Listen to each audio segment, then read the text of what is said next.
We are in such a delicate balance as to the state's finances.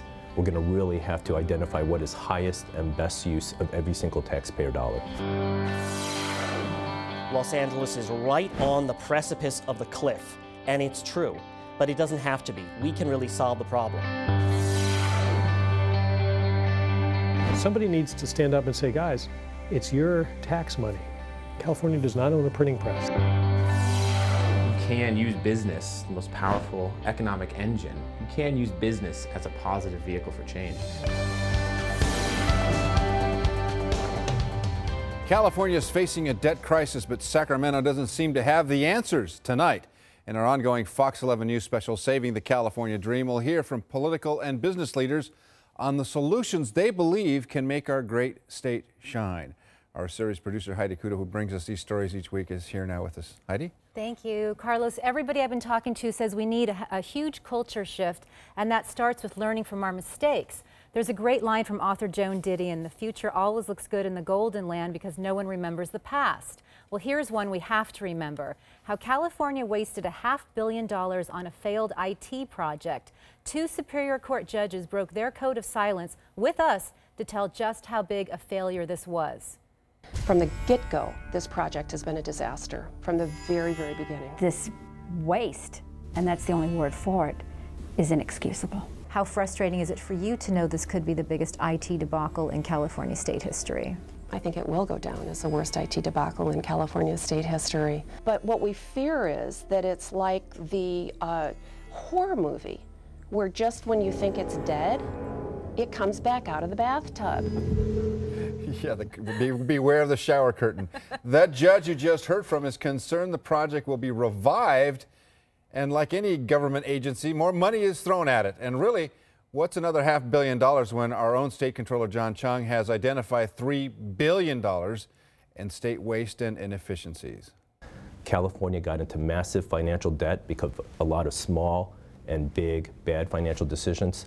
To get out of this, we're going to have to make a lot of small and big, intelligent financial decisions. We've borrowed too much money. We hear a lot about pension costs and some of the concerns there. What we don't hear enough about is healthcare costs, and you're saying that that's something we should really be focusing on. In the last 6 years, that costs for the next 30 years has jumped from 47.88, and these are estimated numbers, to $62.2 billion. So we've seen a dramatic increase. What do you do here that really kind of lights a fire under Sacramento? We tell it like it is. We have a disconnect between government and the public sector. I want to rebuild that trust.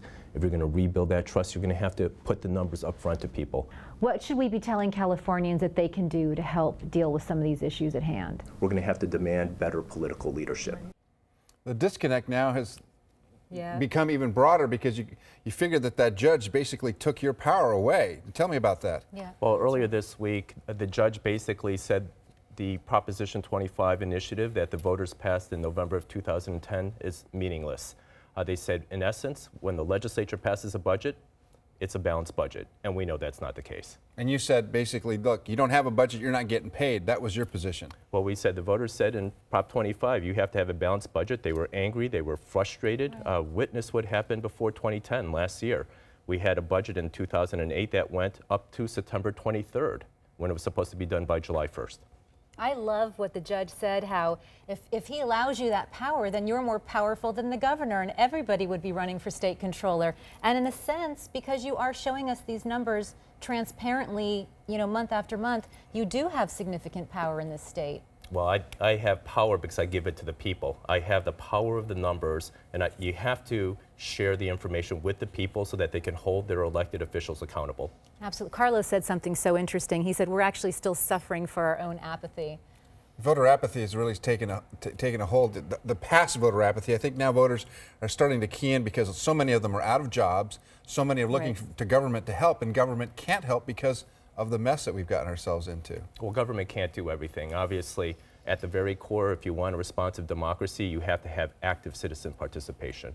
That's right. And one of the things that you talked a lot to me about was you do want to be the Office of Transparency. And how are you able to maintain that? Just go on my website. Each month we post the state's financial information. You know how much in revenues were collected, you know how much was dispersed, you know the state's cash position. The state's been operating in deficit from a cash perspective since July 13th, 2007. You don't want to operate your own individual finances like that. You don't want your business operating like that. And you certainly don't want government operating like that when you depend on them for education and healthcare and public safety. And yet when you want to impose sanctions to get people moving to fix this, no one wants to do that. No one wants to take the heat or make the decision that this is what we have to do.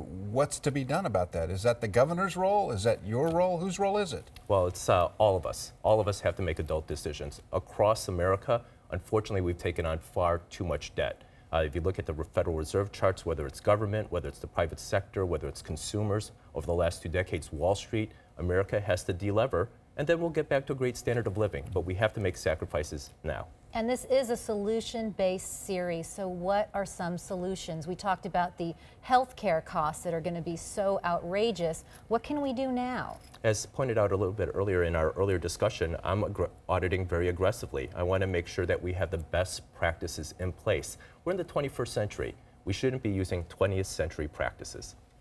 Excellent, excellent. All right, John Chiang, thank you so much for being with us. We continue to talk with you as we move along here in saving the California dream. Now, these issues aren't just on the state level, they're everywhere. You could say Los Angeles is also a city on the edge. There has to be a fundamental change in the way that the city of Los Angeles does business